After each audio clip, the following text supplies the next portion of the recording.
Hello, everyone, and thank you for joining us for this free webinar session presented by Leverage AI. Today's topic is about how to manage suppliers and prevent procurement disruptions. We estimate that today's webinar will take up to 45 minutes of your time, including some time for questions and answers at the end. Our webinar is being recorded and will be available on demand after the live session. All attendees will receive a follow-up email after the webinar is completed with a link to access this presentation. In the chat, you can find links to our social media, website, as well as a link in our Calendly where you can schedule a 30-minute meeting with one of our experts at Sabre to discuss any questions you may have. With that being said, I'd like everyone to submit questions through the question panel or chat during the session or wait until the end. Please remember to stay muted during the session unless otherwise prompted. Now I'd like to introduce you to Philip Pavelka, Senior Consultant, Account Executive at Leverage AI. Perfect. Thank you so much, Crystal. And I appreciate everyone that's joined the webinar today. So I know as the initial topic, it's how to manage your suppliers and prevent procurement disruptions. There's a lot that's been going on in the procurement side, the purchasing side. Lately, I would say even since 2019, it's been a slew of disruptions that have really hit purchasing departments. So I've kind of overtitled it for today, and this is something that I'm really highly promoting, not from a leverage side, but just from a personal side. I have 20 years manufacturing experience, supply chain experience, which is what really drives me to have the topic, which is really the unsung heroes of any manufacturing or distribution company typically lie within the purchasing teams. So I wanted to start today's presentation of maybe, hopefully, not bringing up something that is a sore subject, but for anyone that's joined maybe from an IT side or operational side, just to kind of bring some light of what purchasing is doing with your company. And then the second half of today's call, we'll obviously talk about leverage and how leverage is helping these teams and these unsung heroes with the purchasing teams get automation within their company without massive change management out to their supply chain. Maybe like traditional portals or an EDI project. So a short agenda that we'll walk through, pretty straightforward. The very first slide I want to talk about is kind of a value pyramid. So if anyone looks at their company, from the board of directors and then things going down to like the buyers, planners, the day-to-day interactive ones with supply chain, most companies will have the same top three goals at a very high level, right? These can be dissected in any way, but the goals typically start with like customer satisfaction. How do we retain and ensure that our customers are happy with us as a supplier to them? And then it's revenue protection. How do we make sure that with them being happy, we're also hitting revenue goals for us as a company? And then usually the third thing that a lot of companies talk about, especially lately, so you'll hear a lot of companies now getting like BI tools and trying to find ways to manipulate and understand their data. So data accuracy has become a very, very important top initiative when it comes to these board of directors, CEOs, leadership teams. This pyramid is kind of built purposefully. And the reason I have buyers, planners, purchasing kind of at the bottom is they're really the foundation of any manufacturing and distribution company. Everything above this team could not happen unless they existed. So I always say it's like companies usually look upwards, which is good. And it usually, as you look deeper into the company, it will typically stop around the manufacturing. Maybe it'll get as far as warehousing, but rarely do we see the purchasing teams actually get some recognition and understanding of like how difficult it is for them to hold up all of these other pillars within the company. And I'll just, one quick note, there's only 2 departments in your entire organization that has outside sources with direct impact. And that's your sales team, because your customers are an outside source outside of your 4 walls, but them placing an order, changing an order has a direct impact to your business at the moment it happens, where your buyers, planners, and purchasing and sourcing teams have your suppliers. They have those suppliers can have the same impact to you, but those impacts will directly affect both your customer satisfaction and revenue protection. Which leads me to kind of like how purchasing has become the safety net for a company, and a lot of times kind of unnoticed. So, a lot of times if you like three big ones that we talk about is like handling order modification. So if a customer demand changes, a customer comes to you and goes, "Hey, I know I ordered 8 of these product A's. Instead of 8, I really need 12, but I need them on the same date." And if the sales rep's like, "Hey, that's great, larger order, company's happy." If that order has been already on the books for potentially 2 or 3 weeks and we've just upped that demand, purchasing's protecting you because more than likely they've already created all of those POs, validated those POs, they've acknowledged those POs with all of your suppliers, and now you've increased demand and they have to go right back now with a shorter lead time. So if they place the orders within a standard lead time of a supplier, now they're probably focused on expediting. And most of the time, they'll get this done based on relationships they've built and the tenacity within those departments. But they protect those changes that typically don't get asked to purchasing when a customer is wanting to go increase an order or move an order in or push an order out. The other one that they help protect against are inventory discrepancies. If you're going to pull a job, for instance, or a kit out of the inventory and it said you had 100 on hand and inventory found 80, usually we'll do a stock correction, right? We'll correct the data, but no one really typically will relay that directly to purchasing and say, "Hey, I'm about to create demand for you that you're going to see tomorrow or whenever your MRP runs. That is going to be late, essentially, because we thought we had it. I'm already picking a job that needs it. So you're going to have a not only late demand hit your workbench, but an expedite request that's going to hit right on top of it." And again, they work very hard and diligently to protect the company against these areas that are happening every single day with hundreds, if not thousands, of transactions quarterly or annually. And then it's production issues, right? Things break. We make mistakes. We're building something, a part gets broken. That's now RMA'd. Someone in supply chain's got to either get it fixed at a very fast rate or replace it at a fast rate. And more than likely, unless you're a company that's stocking or overstocking your inventory for those scenarios, you more than likely you're trying to be as lean as possible, which means if something of a, we'll say, class A status material, meaning it was a custom fabbed part or it was a manufactured to order part, that you have very limited inventory, if not exact inventory based on demand within the company, which means I have to go back from a purchasing perspective and replace that part. So these are just some of the ways that other departments are affecting purchasing, but more importantly, how purchasing is protecting other departments when things get slightly out of whack or there's a discrepancy or modification that takes place. I don't want to get too deep into this one. Anyone that's on the call, this is not a knife I want to twist, but tariffs obviously are back. We've had a pause for the last 90 days. It's been turmoil. I know every department that I've talked to, it's like a constant renegotiation of pricing with your suppliers. Obviously, especially if they're overseas suppliers, even Canada and Mexico. But what I'll say is everything I just talked about and the disruptions that those transactions can cause into purchasing, you add something like tariffs or when the pandemic took place from 2019, and it escalates that tenfold. A small stat I'll share, just kind of the severity of these types of things and what they've done to the purchasing community, is since 2019 to date, there's been a reduction of 35%, or there's been a 35% exodus of people leaving supply chain jobs since 2019, which is massive. The need for those jobs is actually between now and 2029, I believe, is supposed to increase by like 28%. So you can see where we're not going in the right direction to make sure that we can protect ourselves as manufacturers, distribution companies. And then another stat I'll tell you is there has also been about a 25% decrease of people looking for manufacturing or supply chain jobs, meaning the workforce has depleted significantly, in my eyes, at 35%.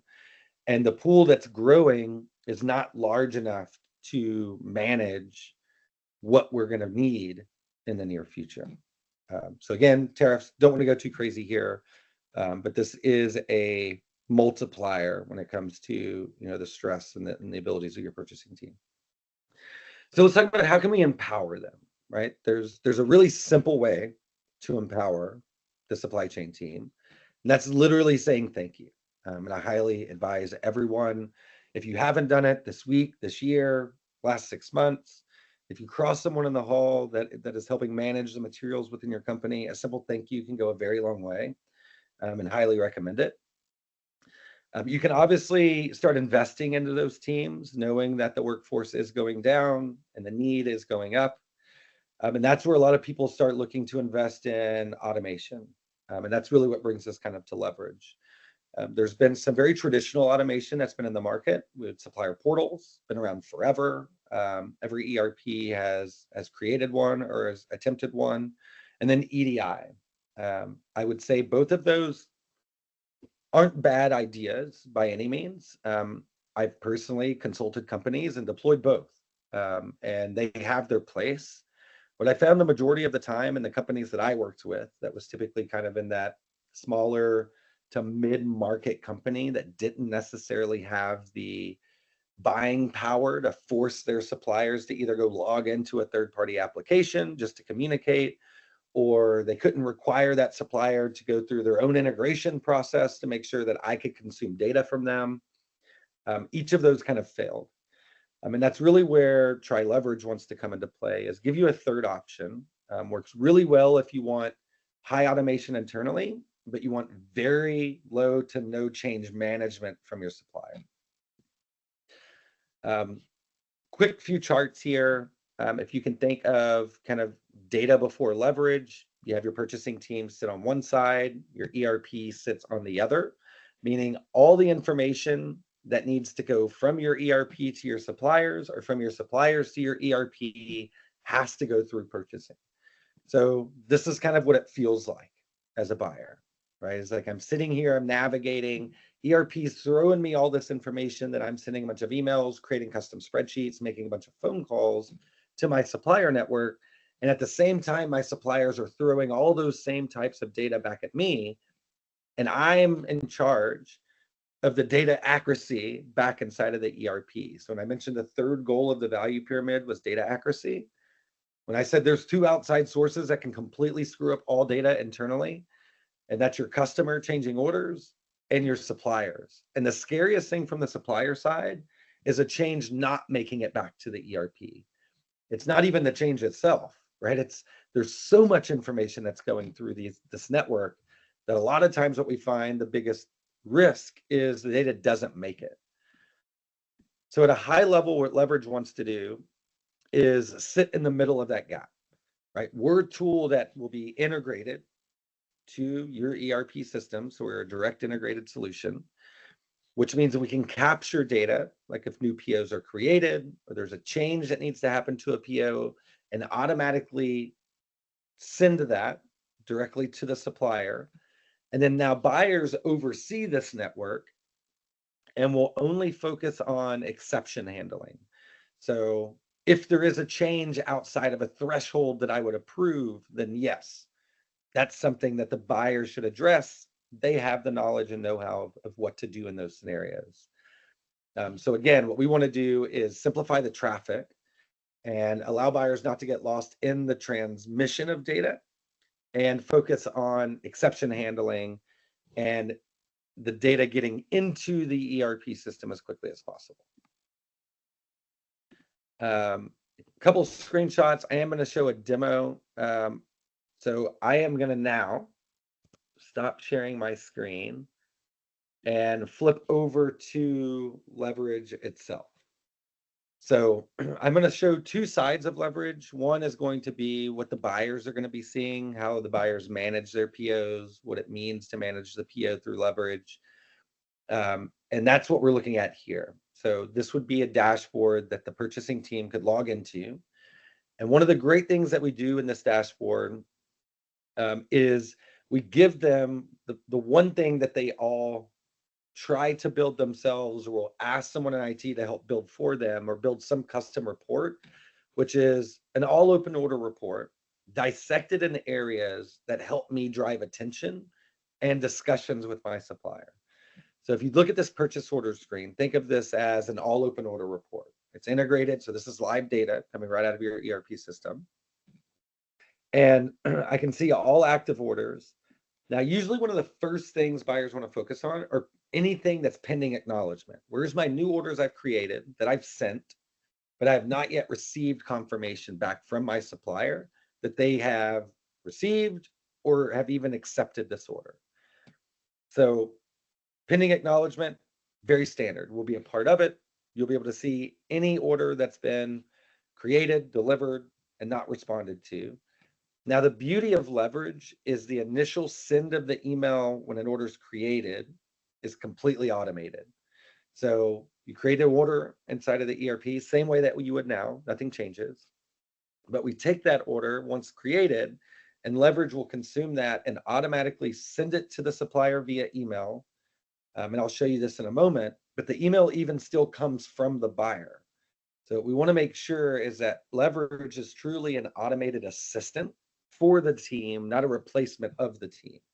So if Anne or Pam typically sends that email to this supplier when the PO is created, the email still comes from Pam. And that's very important for us for two reasons. One, Pam still exists, right? The relationships with Pam, the relationships with your company.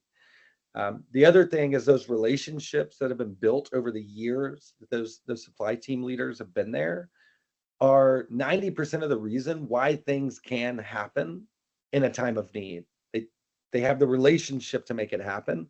It's not because your company spends money with their company. It's because Pam has a relationship with someone on that side that is willing to help Pam, and we don't want to remove that relationship.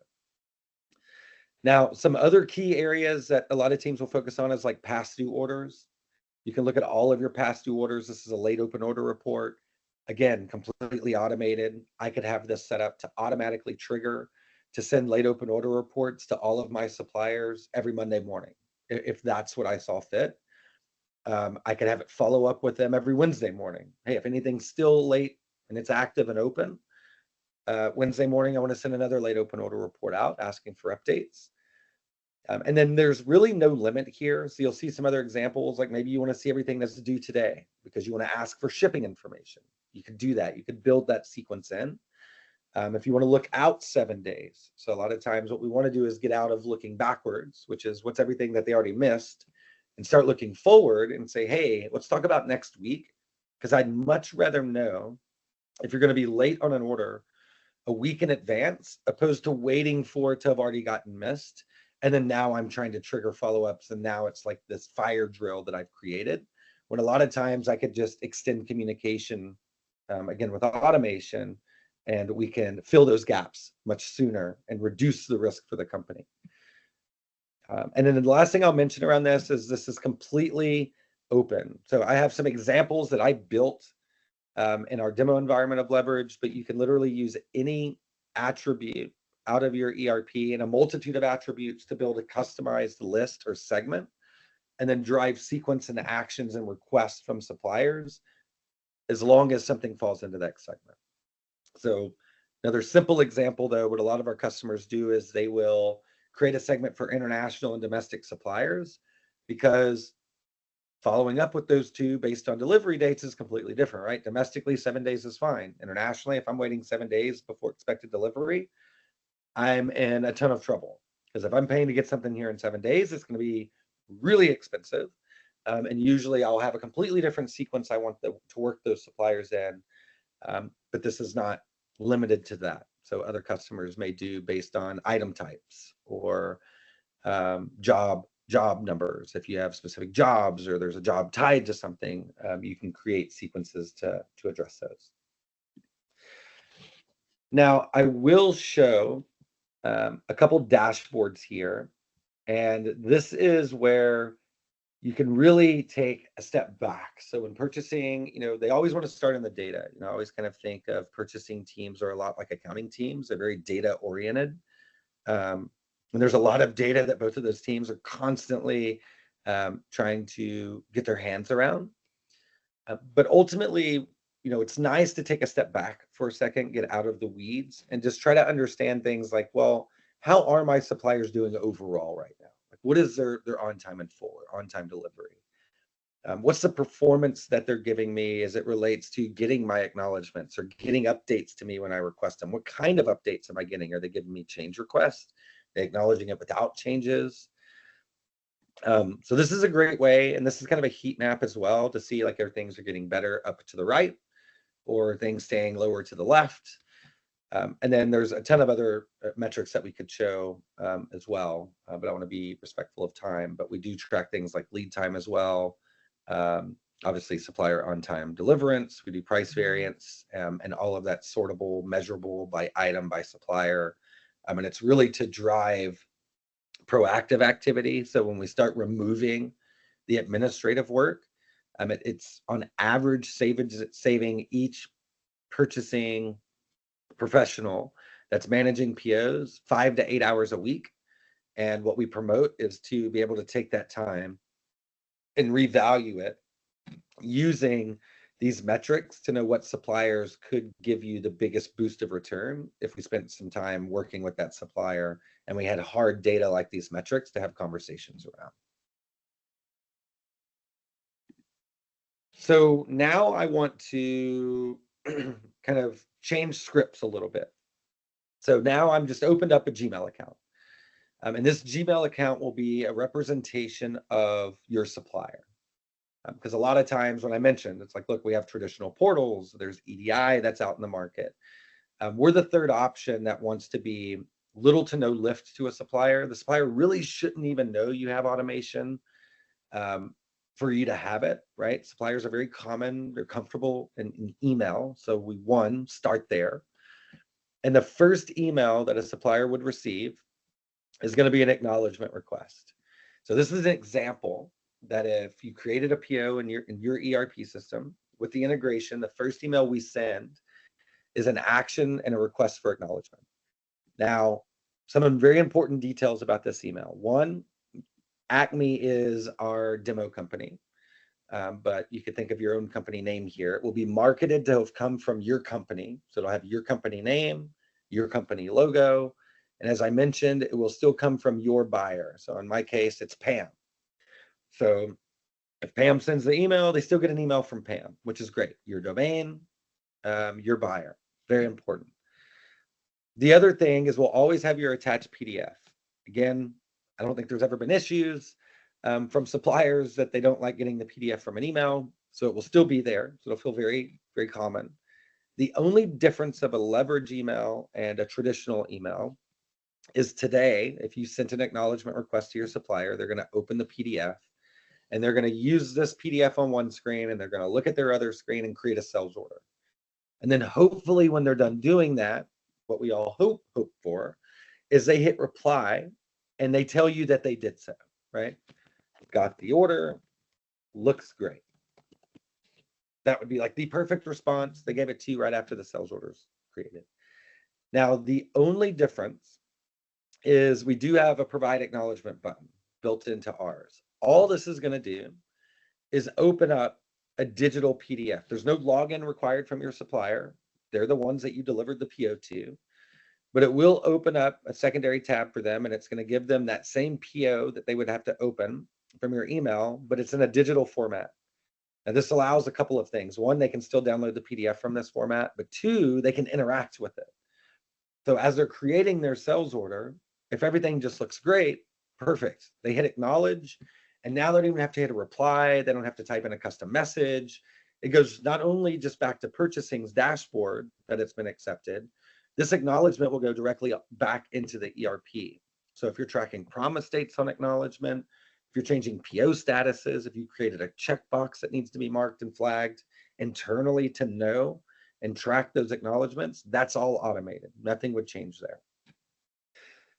If they do have changes, so maybe they wanted to say, you know what, there is a date change, cannot meet this date. And we'll do a few here. So maybe there's a unit cost change, price increase, and we'll do a quantity. We'll do 25, and we'll do a minimum order quantity. You'll notice that the acknowledge button has changed to request changes, and that's important because we don't want the supplier to miscomprehend that anything they put into these fields are just automatically acknowledged by you. It will let them know that, hey, this is going to go over as a request, but once they submit this change, they will ask to confirm. The supplier literally goes back to their inbox and continues working through email. So it changes 0 steps to the supplier. They still click one time to open your PDF, key in their sales order. What it's removing, especially if a supplier is asking for changes, typically a supplier would have to spell all of those out. So if I had a 10-line PO, I may say lines 1 through 5 are good. Line 6, new date, right? Now I have to spell out that date. Maybe line 8, 7, and 8 are okay. Line 9 has a problem. Well, now with Leverage, the supplier doesn't have to do any of that. Like literally in the PDF as they're creating sales orders, they send it over, submit the request change back to you, and then everything gets managed from there. Couple more very quick things I want to point out, and other times that we would notify the supplier. One is going to be for a status update. So let's say you did have it built that you said, okay, when something's due within a week, I want to reach out and get a status update from my supplier. This is an example of what that email would look like. It would be very clear that, hey, I'm looking for an action. I'm looking for a status update on this PO specifically. Again, for me as your customer, still coming from Pam, and it works the same. They click to provide update, opens the digital PDF. It will show them the lines that need their attention. We have 2 that are past due. So I'm trying to get a status update on each of these, which they can submit that back. And obviously it would want it to be in the future. So we'll go to like July 16th. And another thing as I'm doing this, I just wanted to point out, these note fields are optional. So, and optionally meaning if they're updating a late order, you may say if there's a note or not a note, that's fine. If there's a unit cost, you may say every time there's a unit cost change, I always need a note. Or always, every time there's a quantity change, I always need a note. So I just wanted to point that out. I was leaving notes for some reasons earlier, but I just wanted to point out that you do have that ability. Dates. And then this gets closed and they go right back. And then the last thing I'll show from a supplier side, and there's a multitude of other emails that could be delivered, but these are the big 3, at least for the time that we have, is shipping information. So usually it goes from acknowledgement, confirmation, which is like a week out, getting reconfirmations, status updates, late orders, if those start becoming past due, and then usually you want shipping, and then it gets received in. Shipping doesn't have to be asked across the board, and I'll be honest with everyone on the call. I tell everyone, if you add automation to your process and you use automation to start asking for a bunch of information from your supplier that you didn't normally ask for, although automation makes it easier, doesn't make the relationship better. And I say that with a grain of salt with shipping information, because most companies only ask for shipment data on like critical parts, or if it's a hot item that came out of a manufacturing meeting on a Monday, right? Although you could deploy this across the board, I personally would not recommend it. But when you do have automation submitting a request for shipping, this works the same way as updating a PO. They click to provide the shipping update. It pre-builds an advanced shipping notification for them. It will identify what you're looking for, which may be, hey, I just need a tracking number and a carrier, validate the materials that should be here with their quantities. If there is another line that's a part of the shipment, they can select or deselect any line. So it may be like, hey, actually this whole PO is ready, which is great. They could add another PO if they have one, but it's meant to be very simplistic. So it's like, hey, I know I need shipping information on these line items due to the fact that they're expected to be to me at my facility in 3 days. Can you validate that they're going to ship? And then the supplier fills it out, submits this back, and then this will be tracked within Leverage up until receipt. One last thing I'll mention about the emails is all replies to emails, since the email is coming from, in our case, Pam, any reply to this email will go back to Pam's email. And this is also crucial for two reasons. One, out of offices, right? We're automatically sending emails for Pam to her suppliers. If someone's out of the office, Pam should get that receipt. And if that happens and Pam gets an email back saying, Janet's out of the office, please send everything to Bob. Then all Pam would need to do is take the email that was the out of office, hit forward, copy Bob, send the email back, and Bob interacts with the email the same way. Very simple. Another reason it's important for this to go back to Pam is the supplier may have a question, right? They can't just acknowledge all the time. They may have a question for Pam. And if they want to ask Pam a question, email does a really great job with that. So I don't know if we've ever complained about email being bad for communication. I think the problem with email is it's been a catch-all for everything. So you can come in the office, have 200 unread emails. Some of them asked how your weekend was. Some asked if your dog was okay because they heard that it was in the vet. Some said that they're canceling a PO, right? So one of them said there's an acknowledgement. What we have to do is go find that data and try to decipher what we need to manage. And that's one of the things that Leverage is going to help with, because communication goes back in the path it should, email. And this actually drives me back to the buyer's screen, to needs review, which is exceptions now within the Leverage solution. Instead of being lost inside of email, will be in this needs review for exception handling. So if there's a change to a PO, whether it's a date, a quantity, a cost, all of that will come back, and the buyer can review these in a multitude of ways. So I could see this with multiple POs, multiple suppliers, and I can address these all at the same time. Or I could filter any of this. I could create custom views here as well that maybe says, I want to go look at all my date changes first. Like exclude, I'm gonna build a view that's just date changes only, because those are very quick to get through. Where if it's a quantity or a cost change, now we're talking about demand shifts or price increases, or hopefully decreases would be nice. But those are going to take more time to mitigate. So you can always filter out what these requested changes are with custom views so that you can work through them as efficiently as possible. But the idea for a purchasing professional with Leverage deployed is to work with all communication and email and all exceptions and Leverage, and to have those completely separated.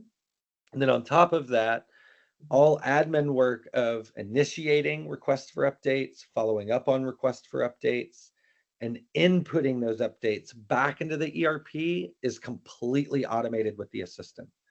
So the Leverage AI assistant will be asking for updates, sending the emails, following up on those emails, identifying if there's changes that are different than expectations so that we can surface that back to the buyer. And then, for instance, if approved, Leverage would then automatically go input all of that data directly for the buyer back into the ERP.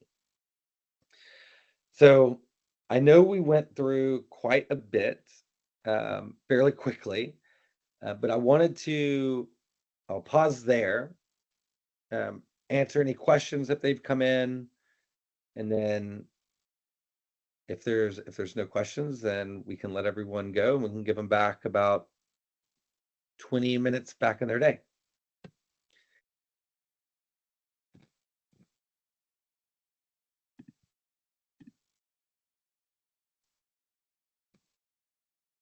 Philip, I know that I had gotten an emailed question prior to the start of this. So how long does it generally take to go live with the Leverage software? Yes, that is a great question. So it's 90 days from project start date to what we would consider go live. 30 days typically is integrating. So like integrating into your current ERP. We slate out 30 days for user acceptance testing, meaning we will have a sandbox environment that the users will go into, navigate, test in, and then in that 30-day window, sometimes that's only 2 weeks, but For conservative speak, that's 30 days, and then we can make any integration changes if we need to. And then the last 30 days is most companies will kind of deploy this to their suppliers in waves. Others deploy it all right away just because of the simplicity of email.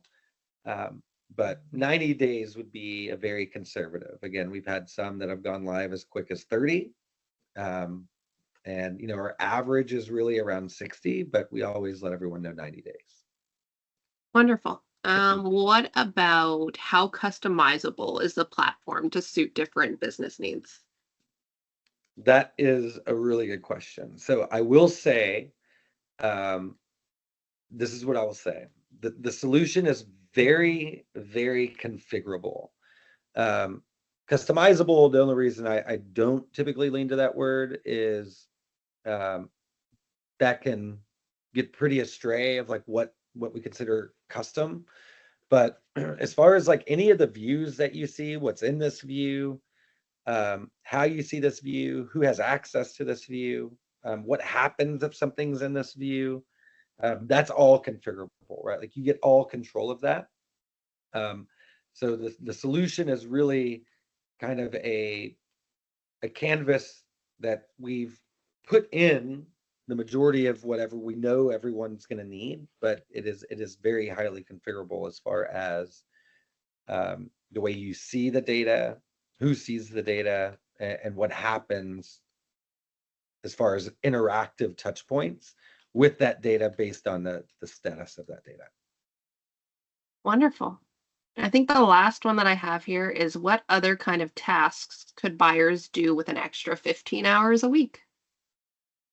Yeah, I will tell you that the largest task that I have to date, right? So I've probably over the last 2 years, a lot has changed this year, obviously, but the number one task over the last 2 years, everyone's still been heavily focused on inventory management, bringing down inventory, so safety stocks, lead times, min-max corrections. That's been a very heavy set thing that the purchasing teams have always had a part of their goals that most of them will use the time to go in and correct.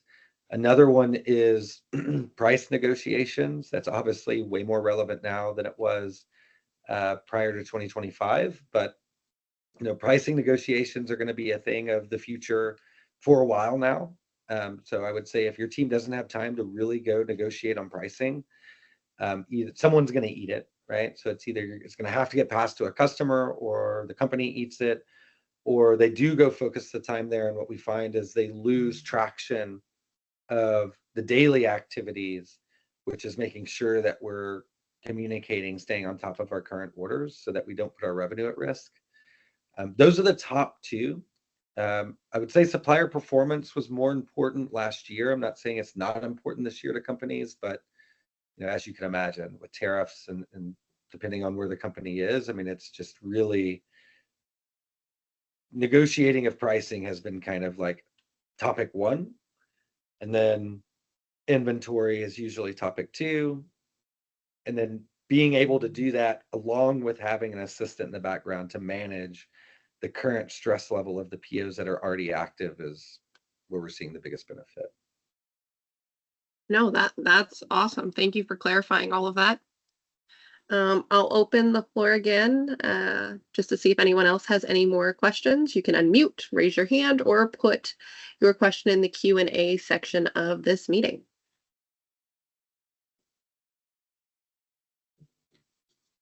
And one other one, I will mention a question. So like this is a big question I always get asked is, what is supplier adoption? I think that's just like a very, very common question to ask when you're talking about tools. And I think, obviously supplier portals drove that question to be so prominent. It's like, hey, well, what's the supplier adoption? Like, what are your customers seeing? What I'll tell you is, unlike portals, we don't use the term adoption. It's supplier acceptance, meaning if you have suppliers that you're communicating with 100% through emails and they're responding with an email to you with acknowledgments and updates, they're accepted. They're going to embrace the solution. That's how they communicate. It's all still going through email. So What falls outside of that is if you have a supplier and they force you to go to their portal, and maybe they're a massive supplier. Like one I can think of is like Granger, right? Very well known, massive supplier. You go to their website, you place your orders, you get your updates from them. If they don't typically email you and you're not communicating with an email with someone at that supplier, I would not say that they're an accepted supplier. So I can't say we're 100% supplier adoption. Most of our customers will see an acceptance rate of supplier of about 90%, 90 to 95%. There'll be that 5% that they either have EDI set up or they have to go to a supplier portal.